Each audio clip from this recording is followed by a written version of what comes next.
Maqaan koo Guulaa Riqiituun jedhama. Jimmarraa dhufe. Ishi. Waaqayyo waan inni na godhellee ijoollummaa kootii ka'eeyyuu himee fixuu hin danda'u. Waaqayyo guddaadhaa guddatu. Ameen. Gara ji'a lama fuulduraan dhufeen ture. Raajii taarikuu haadha manaa kootu opereeshinii ta'uudhaaf jettee qaxaroo eeggataa jirti. Maaloo kan waamnaa kanadhaan jedhee. Ishi. Amma hin shakkitaa jennaan ashakkeen beeku waaqayyo irratti akkuma hin jedhuguma shakkan. Ishi. Waaqayyo guddaadhaa isan na guddisee isaanii jiraadhaa ijoollummaa waaqayyo waaqayyo na guddise. Ishi. Hin shakkuun jedhee eddeen shakkitu ta'ee sii kadhannaan jedhee addanattuu labaasee naa kadhatee. Ishi. Yaada ta'u ta'ee amma kaateen fayyitii waan tokko waan taatu qabduuti bilbilitti minan. Ishi. Ameen. Lebila waaqayyo ameen jaa.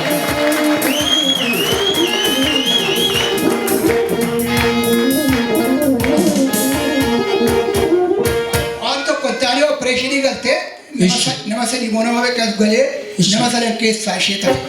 Yes! Isa opereeshinii nama oolchu. Isa du'a nama hambisu. Ilillee bilaamee mayyuu waaqayyoodhaaf irra keessa kana walitti buusaati.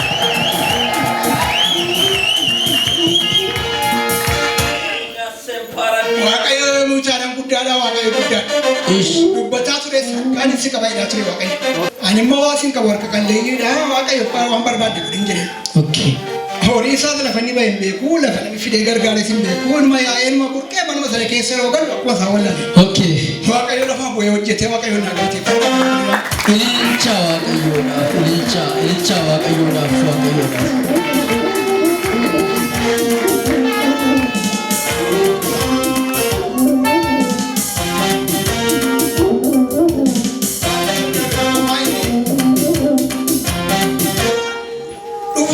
Gaba sana. Ishi. Sana guddaa addana jechuudha. Itti reeffatti.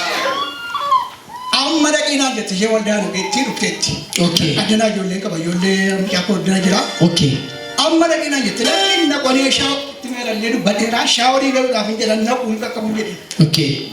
Inni shaaworiin keessatti taafu amma dhaqeetti waaqayyoo gaafa sana dubbateen sitti maara. Okay. Dhaqinaan hin fiigee dhufee akkuma fiigee dhufee immoo kunoo gaa. Waaqayyo keessa ta'e dubbateera wanti nuu ta'e.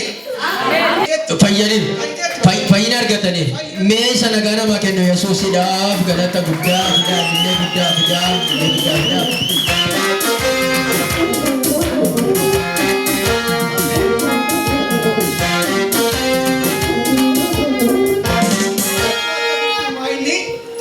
Yeroo baay'ee waaqayyo yeroo nama nuu kennu anis waldaa keessa waan tureef itti dubbadhaa hin beeknu nuun galu.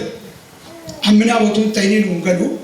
Rakkan nama ibni nama kana waaqayyo isinii kenneera waaqayyo isaa eebbisuu waaqayyo isaa eebbisuu qabadhaa sirreetti waaqayyo isaa guddisuu. Ameen ameen. Ameen harka keessan walitti buusaati waaqayyoodhaaf galata.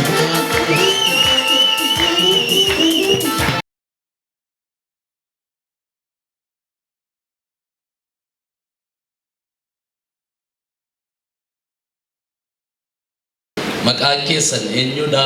Maqaan koo Desituu Raggaasaa jedhama. Eessarraa dhuftan? Aanaa Gullisoo godina Gimbiirraa dhufe. Waaqayyo maalirraa isin gargaara? Waaqayyo barreen gaddaa ji'a 8ffaa keessa asiin darbeetanii ganda mucaa koo tokko aanaa Liibanjaa Uwwiin naqee mucaan boqonnaa dhumaamna waamee jennaananii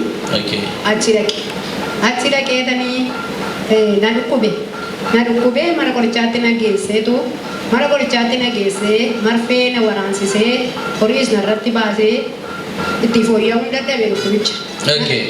Miilla na nyaataa lukeettuu na xaxaa bulluqa bullusaniiti bira mazabzabaarra si'achi na dabarsanii akka kanatti carqiidhaan na suquumu miilla kanaa shaarpiidhaan immoo morma koo kanaa fi miilla sana immoo walitti hidhadheetan ciisa. Yoon firashiirran ciisa jedhee na nyaata hin taa'u hin ijaajju na nyaata waan an takka dhukkubfadhee hin beekne dhukkubfadhe kanaan booddee halkan sa'aatii 6 keessa ga'eetu guyyaan suni guyyaan inni itti natti jabaate 20 fi 21 keessa natti jabaatee jennaani gaafa 21 maggaabee 21 gaafa 21 halkan sa'aatii 6 keessa maatii kootti dawwaleetu kottaa itti hammaatee jedhee jennaani abbaan warraa koo addana naqamte kana dhufuudhaaf makiinaa qabatanii Gullisoo dhufan. Kana booddee immoo inni maatiin haguudheetu gadi bu'ee waldaa araaraatti si keessaa naan jedhe. Okay. Halkan sa'aatii ja'a keessa natti ammaannaan ollootarraati warra wajjiniin hojii hojjetu warra hidhatu hojii isaatii waamee naa kadhachiise.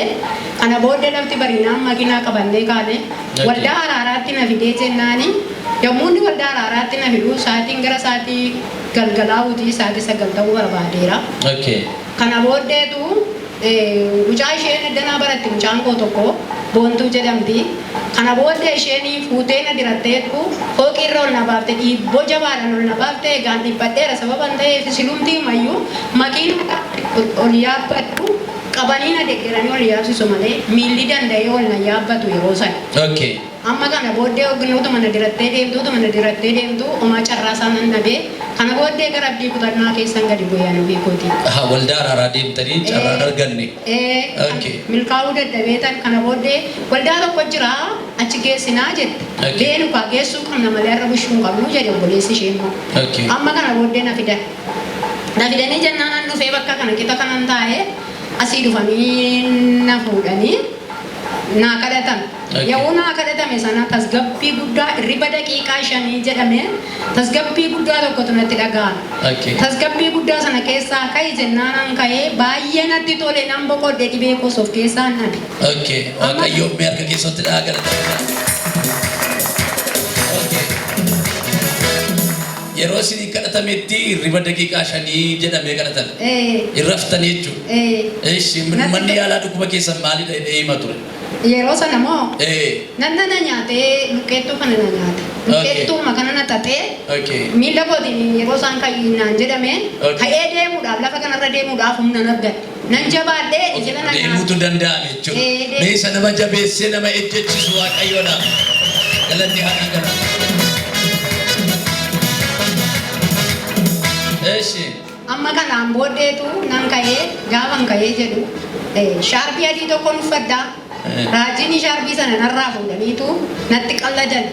Mamma sharbii keessan kana naa laattu naa kennitu malee jiran namoonni jiran illee yoona namoonni gaafa sana jira yaadachuu hin danda'u. Sharbii adii tokko ofirra naannessanii mamma sharbii keessanitti tonkoleen isinii kenne fudhaa gala mataa boroo keewwadhaa naan jedhan. Achiin kana booda nan fayyee namummaan koo natti salphatee kana booda jedhanii isaanumaanii dhiibbaa dhiigaan qabaa qorichaan baadhee deemaa jira hoo attaman godhaa jedhee. Attaman godhaa jedhanii jennaani dhiisaatii ati booda keetii nyaata barbaachisaa ta'e bitiifiiti nyaachisi yoo baay'ee la mucaa sadii laate. Amma kana booddeen nan ka'e nan galee yeroo hin galu torban sanbata miidhagaa qotti dhugaa ta'uu nyaata. Biyyin itti galu biyya rakkoo qabudha. Mandarran itti galu aanaan itti galu aanaa rakkoo qabudha sababa ta'eef haalli nageenyaa akkan itti ol deemu na dhabsiisa.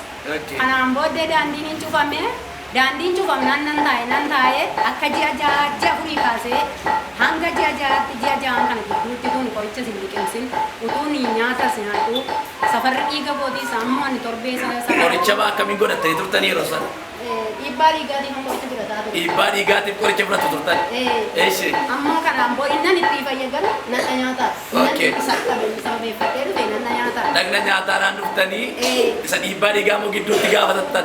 Sinumaan gaafatattee jennaan itti dhaqee nyaata filatamaa waan barbaachisaa ta'e nyaachisii naan jettan. Kanaan booddee nan galee naa safaranii yeroo har'a naa safaranii torban arraasisuma har'a naa safarameedha nan eegdee torban arraasisuma naa safarameedha utuma kanaan jedhu ji'a ja'a taa'eetu walab. Harka keessatti.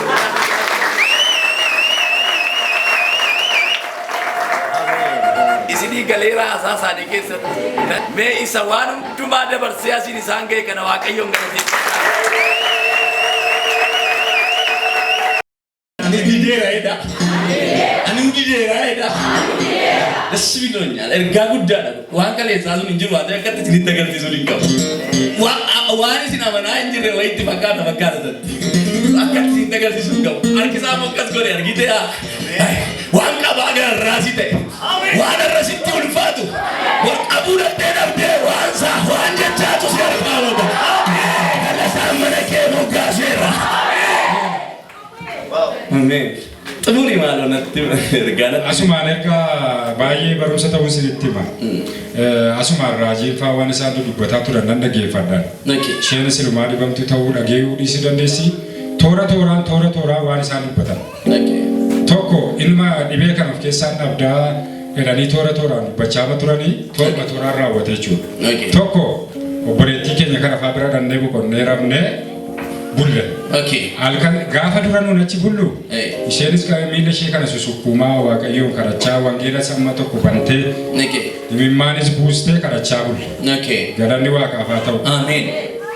Galgala gaafa lammata achi bullu dura poppoo fichaanii nu bukkee keessatti. Gaafa sana fichoon. Gaafa dura. Gaafa lammata sitti kadhannee gallu immoo poppoo sana gaafa duraa sitti fayyadamne waan ta'eef godhuma rafan kaa'anii gadi ciifnee yoo ciifteen qoqti ishee waan ta'eef badaa hin raftu dur. Anis nan sodaadha waan ta'eef baay'ee lubbuun ba'uu fedhee mashee akka ga'a. Innaan gaafa sin ciistee ilma gara galgalaasaa hin kurruuftii hin qoqtii nama dhagaarriba dhabdee turteetti waaqayyoodhaa galatu garuu xiqqoo ciiste. Achi booda sa'aatii jaatti iddootti pooppoon eessa dhaanaa jette. Nani Fincaan dhufe gaa. Iddoo edaa sana sa'i kaayis hin jenne isheenis gaa duras keessee waan tokko bu'aa qabu waan ta'eef badaa yaanne godhama ofii ishee kaatee ibsaa qabsiiste obboleettiin koo kun. Isa booda fuudhanii fincaan dura tubboo dabarsuu dide sun tubboo isaa Yesuus banee jechuudha.